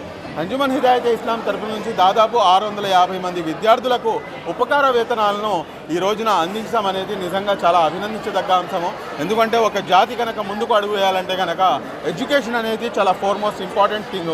మరి అటువంటి ఇంపార్టెంట్ విషయమైనటువంటి ఎడ్యుకేషన్లో సహకరించడానికి ఉపకార వేతనాలు అంజుమన్ హిదాయత్ ఇస్లాం ట్రస్ట్ బోర్డు సభ్యులందరూ కూడాను కలిసి దానికి కన్వీనర్గా ఉన్నటువంటి జనాబ్ అక్రమ్ గారు, అదేవిధంగా మన అల్తాఫ్ గారు, దాని తర్వాత హనీఫ్ షా ఖాదరీ గారు, వీళ్ళందరూ మొత్తం ఒక టీమ్గా ఏర్పడి మంగళగిరిని ఒక మొత్తం నారా లోకేష్ గారు మొత్తం మంగళగిరిని ఒక మొత్తం ఎగ్జాంపుల్ నియోజకవర్గంగా ఏ రకంగా అయితే ఆయన ఎస్టాబ్లిష్ చేస్తున్నారో అదేవిధంగా ఇదే మంగళగిరి నియోజకవర్గంలో ఉన్నటువంటి అంజుమన్ హిదాయతే ఇస్లాం మొత్తం ఆంధ్ర రాష్ట్రంలో ఉన్నటువంటి ముస్లింలకు ఒక మార్గదర్శిగా వీళ్ళందరూ కూడా నుంచుంటున్నారు. రాబోయే రోజుల్లో ఇంకా ఇటువంటి మంచి కార్యక్రమాలు నిర్వహించాలని చెప్పేసి, అదేవిధంగా ఆంధ్రప్రదేశ్ ఉర్దూ అకాడమీ చైర్మన్గా నియమించినటువంటి గౌరవ ముఖ్యమంత్రి వర్యులు మాన్య శ్రీ నారా చంద్రబాబు నాయుడు గారికి, అదేవిధంగా మా యువ నాయకులు శ్రీ నారా లోకేష్ బాబు గారికి మనస్ఫూర్తిగా ధన్యవాదాలు తెలియజేస్తూ, మంగళగిరి నియోజకవర్గంలోనే ఖచ్చితంగా ఈ ఉర్దూ భాషాభివృద్ధి కోసం చేయాల్సినటువంటి ఏదైతే కార్యక్రమాలు ఉన్నాయో అటువంటి కార్యక్రమాలని ఇదే మంగళగిరి నుంచి ఇన్షాల్లా మొదలు పెడతామని చెప్పేసి కూడా తెలియజేస్తూ, గల్లీ నుండి ఢిల్లీ వరకు వీధి కుక్కల బాధితులు రోజు రోజుకు పెరిగిపోతున్నారు. మంగళగిరిలో ఆదివారం శాలివాహనపేటలో ఈ మేరకు బాధితులు సిటీ న్యూస్ తో మాట్లాడారు. ఏడా పిల్లలు ఎత్తుకొని వచ్చిందండి పిల్లోడిని. వచ్చాక బహుమని అరిసేటప్పటికి 1కి 10 కొన్ని 5-6 కుక్కల దాకా అక్కడ ఎమ్మడబడినాయి. పడేటప్పటికి పిల్లకి భయం వేసి వదిలేసేసి అది ఏం తెలియలేదు, ఈడ్చుకెళ్ళినాయి అక్కడి నుంచి ఆడదాకా. కుక్కలు రోజు ఉంటున్నాయి అక్కడ 7-6:30 టైంలో. వాళ్ళ ఇంట్లో కుక్కలు ఉంటాయి, ఈడుగా కుక్కలు వచ్చి ఆడ ఉంటున్నాయి. అది పిల్లలైంది పెద్దవాళ్ళమైంది అందరం తిరుగుతున్నాం అటు ఇటు వాకింగ్కి. ఇప్పుడు పిల్లవాడికి కలిసి 3 ఇంజక్షన్లు మా బాబు అండి. అయితే నేను ఆడుకుంటాను అని చెప్పేసి వదిలేసేలోకే ఆ కుక్కలు మొత్తం వచ్చేసినాయి. చాలా 10 కుక్కలు దాకా ఉన్నాయి. అవి మన మా మీద కూడా ఎగబడ్డాయి. అయినా సరే నేను కలిసి నన్ను చేసే చినిగిపోయిన డ్రెస్సు. అయితే అయినా సరే నేను గట్టికి కొట్టి బాబుని తీసుకొని వచ్చేసి అడిగాం. మా గబిక్కి బాబుకి ఏమైందని కూడా అడగలేదు. కనీసం గేట్ తీసేసింది. వాళ్ళ కుక్కలేమో లోపలికి పిలిచేసుకుంది మామ.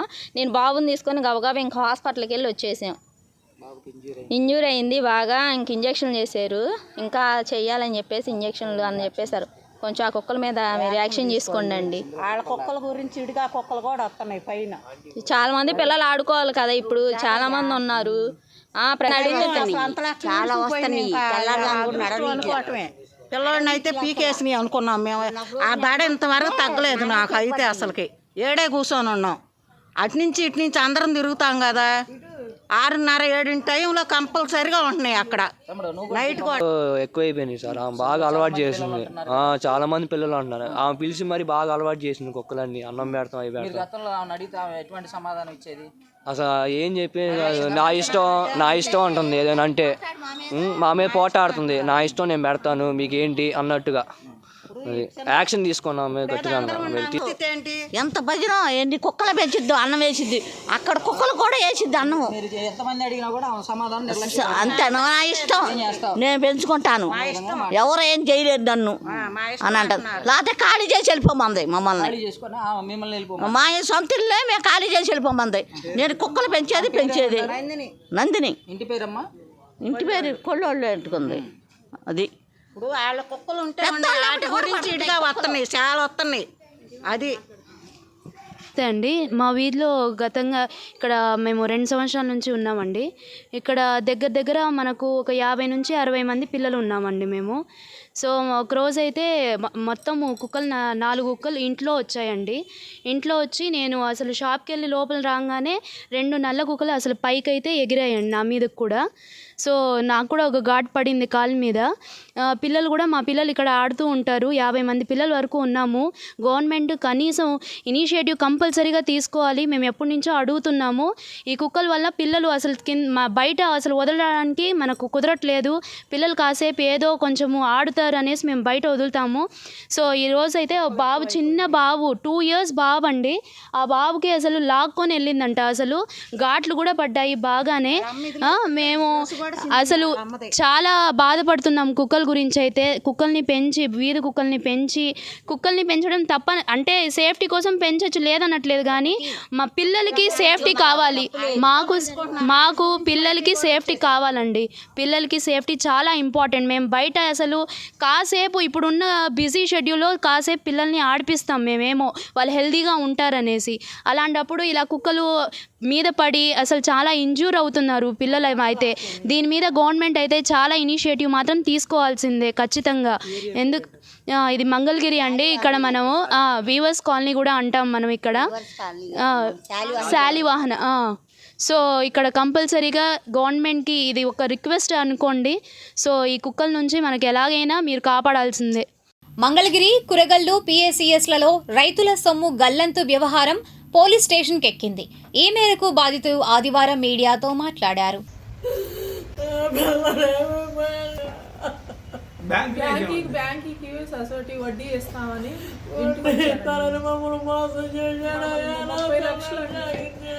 అతని పేరేం పేరమ్మా?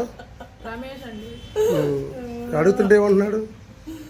అసలు కంటికి కాని రాలేదండి. మొన్న ఫోన్ ఎత్తాడండి. ఫోన్ ఎత్తి ఇదిగో వస్తానని చెప్పాడంటండి.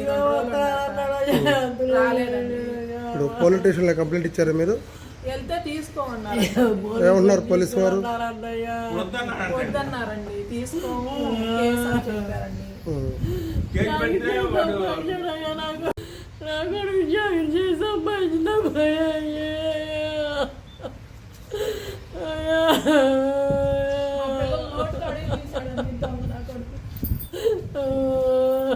శెట్టి బలిజ సామాజిక వర్గానికి వైసీపీ ఏం చేయలేదన్న మాటకు కట్టుబడి ఉన్నానని రాష్ట్ర కార్మిక శాఖ మంత్రి వి సుభాష్ అన్నారు. ఈ మేరకు తాడేపల్లిలో ఏర్పాటైన మీడియా సమావేశంలో ఆయన మాట్లాడారు. గత కొద్ది రోజులుగా ఏదైతే 16వ తారీఖున శెట్టి బలిజ వన సమారాధనలో నేను చేసిన వ్యాఖ్యలకి మాజీ మంత్రి వేణుగోపాలకృష్ణ గారు స్పందిస్తూ, మరి నేను చర్చకి సిద్ధం, మీరు రాగలుగుతారా అని వ్యాఖ్య చేయడం జరిగింది. అయితే నేను సూటిగా అడిగిన ప్రశ్నలకి దేనికి జవాబు చెప్పకుండా ఎక్కడో 1960ల నుంచి 97 నుంచి ఏదో చరిత్ర చెప్పుకుంటూ వస్తూ నేను అడిగిన ప్రశ్నల్ని పక్కదావ పట్టిస్తూ ఏవో సమాధానాలు చెప్పాడు ఆయన. మళ్ళీ మీడియా ముఖంగా ఆయన ఖచ్చితంగా 3 ప్రశ్నలు అడుగుతా ఉన్నాను. మీరు 2023లో ఒక మెమో తీసుకుని వచ్చారు. ఆ మెమో కేవలం గౌడ్గా పెడుతూ పేరు బ్రాకెట్లో సెట్టిబల్జా ఈడిగా అని చెప్పి ఉపకులాలుగా చేర్చాలనేది ఆ మెమో. ఆ మెమో మీ టైంలో ఇచ్చారు. అధికారులు ఇచ్చారు నాకు తెలియదు అంటానికి సిగ్గుండాల. మీరు బీసీ సంక్షేమ శాఖ మంత్రిగా ఉంటూ నాకు తెలియదు అధికారులు ఇచ్చారంటే అది మీ చేతకానితనం కింద ఉంటుంది. అయితే 1997లో గౌతు లచ్చన్న గారు జీవో 16 తీసుకుని వచ్చారు తెలుగుదేశం ప్రభుత్వంలో. అది మీరు చెప్పేదండి మాకు తెలుసు. దాన్ని ఏదైతే గీత ఉపకులాలు ఉన్నాయో 5 ఒక గొడుగు కింద చేర్చారు. తెలుగుదేశం ప్రభుత్వంలోనే చేర్చారు. తరతరాలుగా వస్తుంది. 2018లో కూడా రాష్ట్రాలు విడిపోయిన తర్వాత అటు సెట్టిబల్జీలని ఓసీల్లోకి హైదరాబాద్లో కలపడం జరిగింది. దాని మీద అనేక ఉద్యమాలు అవి జరుగుతూ ఉన్నాయి. అయితే ఈ రాష్ట్రం విషయం వచ్చేటప్పటికి మళ్ళీ ఈ రాష్ట్రం విడిన తర్వాత సెట్టిబల్జీల సంఖ్యాపరంగా ఎక్కువగా ఉండటం వల్ల 2018లో తెలుగుదేశం ప్రభుత్వం సెట్టిబల్జా గౌడ శ్రీసేన యాత అనే ఒక కార్పొరేషన్ పెట్టి దానికి ఒక చైర్మన్ కూడా నియమించడం జరిగింది. అది అందరికీ తెలిసిన విషయం. 2019లో వైఎస్ఆర్సీపీ అధికారంలోకి వచ్చిన తర్వాత మీరు ప్రత్యేక కార్పొరేషన్లు పెట్టారు. ఇటు సెట్టిబల్జీ కార్పొరేషన్ అని గౌడ్ కార్పొరేషన్ అని మీరు విడదీయటం జరిగింది. తర్వాత దాన్ని తెలుగుదేశం ప్రభుత్వం కూడా అమలు చేసి ఆ రకంగానే కార్పొరేషన్ చైర్మన్లు ఇవ్వడం జరిగింది. తాడేపల్లిలోని అన్నపూర్ణ కన్వెన్షన్లో అసువులు బాసిన జనసేన క్రియాశీలక సభ్యుల కుటుంబాలకు చెక్కుల పంపిణీ జరిగింది. ఈ కార్యక్రమంకు ముఖ్య అతిథిగా పార్టీ ప్రధాన కార్యదర్శి ఎమ్మెల్సీ నాగబాబు పాల్గొన్నారు. 220 కుటుంబాలకు ఒక్కో కుటుంబానికి 5 లక్షల చొప్పున 11 కోట్ల రూపాయల విలువ కలిగిన చెక్కులను అందజేశారు. అనంతపూర్ జిల్లా నుంచి ఉరవకొండ కాన్స్టిట్యున్సీ నుంచి రూపా నాయక్ గారు వారి కుటుంబానికి కమలమ్మ బాయ్ నామినీగా ఉన్నారు. సూర్య నాయక్ గారు వచ్చి చెక్కిప్పించవలసిందిగా కోరుతా ఉన్నాం. రాష్ట్రం నలుమూల నుంచి వచ్చినటువంటి ఈ రోజున దాదాపు ఉదయం నుంచి కూడా ఎక్కడెక్కడి నుంచో చేరుకున్నారు ఇక్కడికి. మీ అందరికి కూడా అలాగే మన విశ్వక్సేన్ని కూడా వేదిక నుంచి కోరుతా ఉన్నాం. వారి కుటుంబాలందరికీ కూడా జనసేన పార్టీ తోడుగా ఉంటుంది. పవన్ కళ్యాణ్ గారి ఆశయాలు ఏదైతే ఉన్నాయో జెండా మోసిన కార్యకర్తకి ప్రతి ఒక్క కార్యకర్త కూడా వాళ్ళ కుటుంబాలకి అండగా ఉంటామని చెప్పి ఆ రోజున పవన్ కళ్యాణ్ గారు సంకల్పించి ఇంత పెద్ద ఎత్తున దాదాపు 13 లక్షల కుటుంబాలను ఈ రోజున ఒక సొంత కుటుంబంగా చూసుకున్నటువంటి ఇన్సూరెన్స్ కార్డు మెంబర్షిప్ చేయటం జరిగిందో దాంట్లో భాగంగా కొంతమంది అసూలు బాసిన వాళ్ళకి ఈ రోజున చెక్కులు పంపిణీ కార్యక్రమం గౌరవ శాసనమండలి సభ్యులు మన రాష్ట్ర ప్రధాన కార్యదర్శి కొనిదెల నాగబాబు గారి చేతుల మీదుగా ఇవ్వడం జరుగుతూ ఉంది. ఈ నెల 25వ తేదీన కురగల్లు గ్రామంలో సాయంత్రం 6 గంటలకు సెమీ క్రిస్మస్ వేడుక జరుగుతోందని నిర్వాహకులు ఎం మెల్కిసెదెక్ తెలిపారు. విజయవాడకు చెందిన ప్రొఫెసర్ కొడాలి విజయ్ సందేశం ఉంటుందని తెలిపారు. ఇంకా విజయవాడకు చెందిన Grace Baptist churches director reverend V Ashirvad కూడా హాజరు కానున్నారు. ఇప్పుడు ఆధ్యాత్మిక సమాచారాన్ని వీక్షిద్దాం.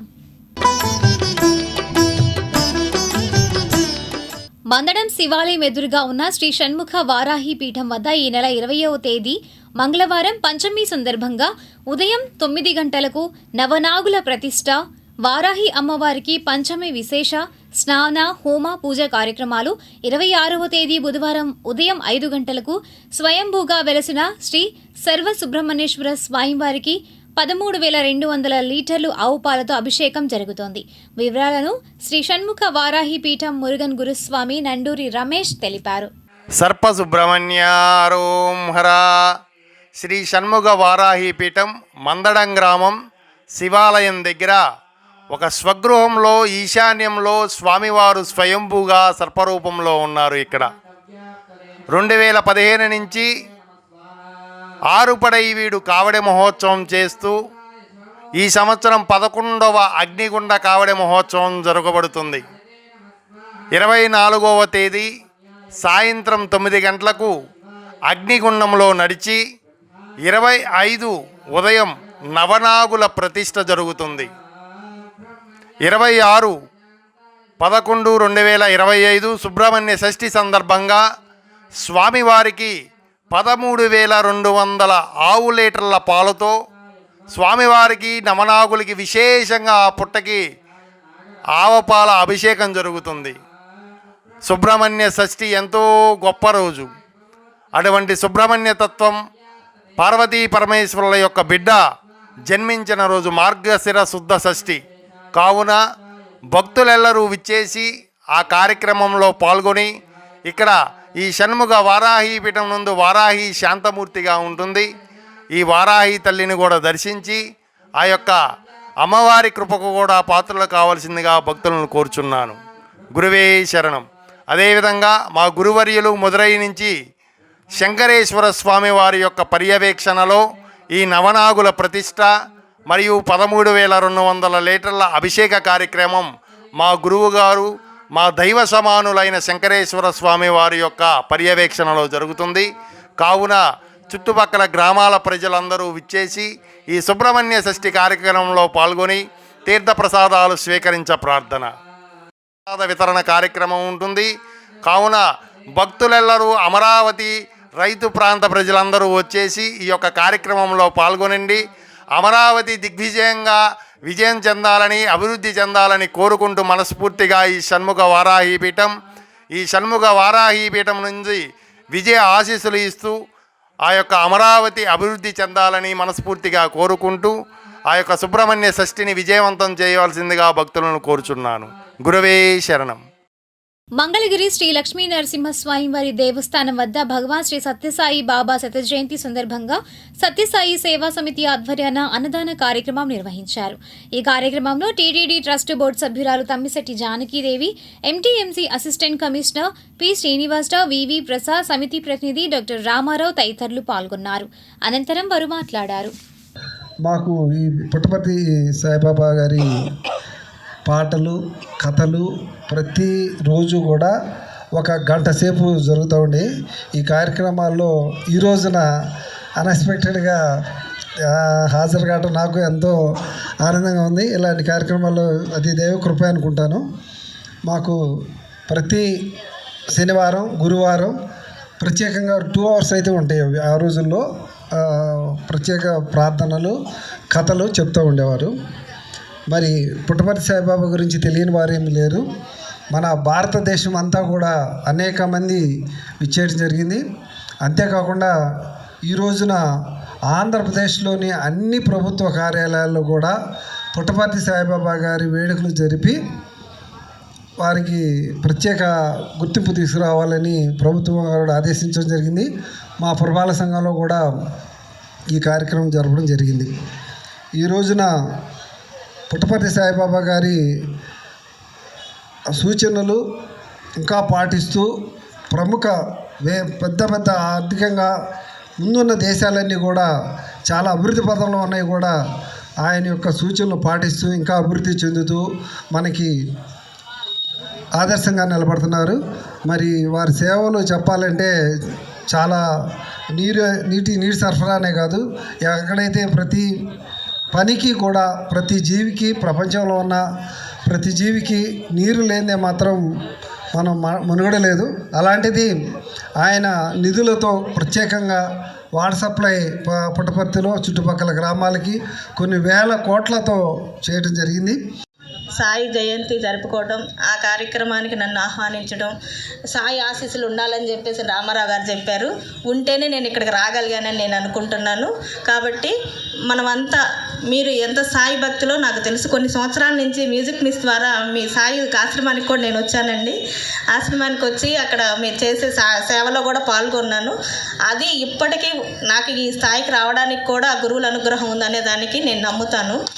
గురువు అనుగ్రహం ఉంటే ఏదైనా వస్తుందనే నమ్మే దాంట్లో నేను ఫస్ట్. కాబట్టి మీరంతా కూడా సాయి సేవ చేసుకుంటున్నందుకు, మీ అందరికీ సాయిరామ్ ద్వారా ఆశీస్సులు వచ్చినందుకు నేను మనస్ఫూర్తిగా ఆ సాయిరామ్ ఆశీస్సులు ఉన్నందుకు మీ అందరికీ, అదేవిధంగా సాయిరామ్కి నేను నా హృదయపూర్వక నమస్కారాలు తెలియజేసుకుంటున్నాను. సేవ అన్నారు. అది మీరంతా మనమంతా కూడా ఆచరించేస్తే ఆ స్థాయిలో మనం కూడా ఉన్నట్టే అని చెప్పేసి నేను నమ్ముతున్నాను. చిన్నవారైన సాయిరాముని ఎదుటివాడిని సాయం చూసుకో అన్నారు. ఆ సాయిరాముని మనం ఎదుటివారు ఎవరైనా కులమత భేదాలకు అతీతంగా చూసినప్పుడే మనం సాయి మార్గంలో ఉన్నామని చెప్పేసి మనందరికీ తెలుసు. కాబట్టి మీరంతా అలా చూస్తున్నారు, చేస్తున్నారు. భవిష్యత్తులో కూడా అలా చేసి ఇక్కడ ఒక పెద్ద సంస్థగా తయారు చేయాల్సిన బాధ్యత మనందరి మీద ఉంది. ఎక్కడైతే ప్రతి ఒక్కరికి ఇంట్రెస్ట్ ఉన్న వాళ్ళకి భజన చేస్తూ మీరు ప్రతి గృహం టచ్ చేస్తున్నారు. అక్కడికి వెళ్ళినప్పుడు సాయిరామ్ నిజంగా మీ రూపంలోనే వచ్చారని ఆ ఇంటి గృహస్థులు కూడా నమ్ముతారు. కాబట్టి మీరంతా సేవ చేస్తున్నారు కాబట్టి మీ అందరికీ నా ప్రత్యేక ధన్యవాదాలు. ఈరోజు ఒక మానవుడు అంటే ఆయన్ని చూడగలిగిన వ్యక్తులు ఇక్కడ ఉండుంటారు. అలాంటి మానవుడిని ప్రపంచం మొత్తం కూడా ఒక దేవుడిగా కొలుస్తున్నారంటే ఇంతకన్నా చారిత్రాత్మకమైన గొప్పదనం ఇంకేముంటుంది చెప్పండి ఆ వ్యక్తిలో ఉన్నటువంటిది. ఒక మనిషిని మనం ఇక్కడ ఉన్నటువంటి వ్యక్తులు చూడనటువంటి వెంకటేశ్వర స్వామిని దేవుడు అంటున్నాం, రాముని దేవుడు అంటున్నాం, కృష్ణుని దేవుడు అంటున్నాం, ఇంకా రకరకాలుగా పూజిస్తూ ఉన్నాం. కానీ మన కంటికి కనిపించి మనలో ఒకటిగా వ్యక్తిని మనం ఈరోజు దేవుడిగా మనం ఆరాధిస్తున్నామంటే అది నిజానికి మన దైవ సంకల్పం. అలాంటి ఆయనలో ఉన్నటువంటి శక్తియుక్తులు మనం అర్థం చేసుకోవాలి. సో ప్రభుత్వాలు చేయనటువంటి పని ఉమ్మడి రాష్ట్రంలో వైద్యం కోసం మొట్టమొదట ఒక పెద్ద సూపర్ స్పెషాలిటీ హాస్పిటల్ నిర్మించి అనాథలైనటువంటి వారందరికీ గుండె ఆపరేషన్లు చేయించినటువంటి మహోన్నతమైన ఘనత కలిగిన వ్యక్తి సత్యసాయి. ఆయన మనం చూస్తూ ఉన్నాం పుట్టపర్తిలో. సో రాయలసీమ రత్నాలసీమ అని చెప్తా ఉన్నాం. ఈరోజు రాయలసీమలో ఆ పుట్టపర్తి అనంతపురంలో మంచినీరుకి తప్పించిన రోజుల్లో లక్షల కోట్ల రూపాయలు ఖర్చు పెట్టి నీరుని ప్రవహించి వారి దాహాన్ని తీర్చిన మహోన్నతమైన మహానుభావుడు ఈ పుట్టపర్తి సత్యసాయి బాబా. దైవదూత ఉమర్ ఫారూక్ ఇస్లాంను విస్తరించడం కోసం అహర్నిశలు కృషి చేశారని నవరంగ్ కాంగ్రెస్ పార్టీ అధ్యక్షుడు షేక్ జలీల్ అన్నారు. ఈ మేరకు ఉమర్ ఫారూక్ జన్మదినం సందర్భంగా ఆయన ముస్లిం సోదరులు మత పెద్దలతో కలిసి సిటీ న్యూస్తో మాట్లాడారు. మహమ్మద్ ప్రవక్త మరణాంతరం మరి అబూబకర్ సిద్దిక్ తర్వాత ఖలీఫాగా ఉమర్ ఫారూక్ రజియతుల్లాహు అన్హు గారిని నియమించడం జరిగింది. షరియత్, తరీఖత్, మారిఫత్, హకీకత్, ఇస్లాం అనేది శాంతికి కపోతం. ప్రతి మానవుడు కూడా పుట్టినాక మనం అందరం కూడా చనిపోతానే ఉంటాం. చనిపోయినాక ముహమ్మద్ ప్రవక్త సల్లల్లాహు అలైహి వసల్లం వారు ఖర్వస్థాన్లో 3 ప్రశ్నలే అడుగుతూ ఉంటారు. మను దీనుక, మను రబ్బుక, మను నబీక. ఈ 3 ప్రశ్నలు ఎవరైతే చెప్పబడతారో వాళ్ళు స్వర్గంలోకి వెళ్ళబడతారు అని తౌరత్లో కానీ, జబూర్లో కానీ, ఇంజిల్లో కానీ, ఖురాన్లో కానీ ఈ గ్రంథాలు కూడా అన్నీ కూడా ఇస్లాం అవతరించిన దాదాపుగా 1447 సంవత్సరాలైంది. 1447 సంవత్సరాలలో ఉమర్ ఫారూక్ రజియతుల్లాహు అన్హు ఆయన గొప్ప విద్వాంసుడు, ఎక్కడ భయపడేవాడు కాదు. మరి ఆ రోజు మా అబ్బాయి ఉమర్ ఫారూక్ గారు అమెరికాలో చదివి విద్యాభ్యాసం చేసి ఈ దేశానికి సమాజానికి సేవ చేయాలనే కృతనిశ్చయంతో మరి మా అమ్మాయి ఫాతిమా జహీరా అంటే మహమ్మద్ ప్రవక్త గారి కుమార్తె పేరు, మరి మహమ్మద్ సల్లల్లాహు అలైహి వసల్లం ఉమర్ ఫారూక్ పేరు మరి పెట్టడం జరిగింది. మనమంతా కూడా మానవతావాదులతో ప్రతి మానవుడు జీవిస్తాడు, ఏదో ఒకటి సాధిస్తాడు. ఈ దేశానికి ఇస్లాం కోసం అహర్నిశలు కష్టపడే మహమ్మద్ ప్రవక్త సల్లల్లాహు అలైహి వసల్లం తర్వాత ఉమర్ ఫారూక్ గారు జన్మదినం సందర్భంగా మరి వారి పేరుతో అన్నదానం కానీ, వస్త్రదానం కానీ అనేక కార్యక్రమాలు దేశవ్యాప్తంగా చేయడం జరుగుతూ ఉన్నది. అందులో భాగంగా ఈ పెదవడ్లపూడి గ్రామంలో నిండు నూరేళ్లు సుఖ సంతోషాలతో వర్ధిల్లాలని సమాజానికి ఉపయోగపడే వ్యక్తిగా అవతరించాలనే పేరుతోనే మరి ఆనాడు ఉమర్ ఫారూక్ గారి పేరు పెట్టడం జరిగింది.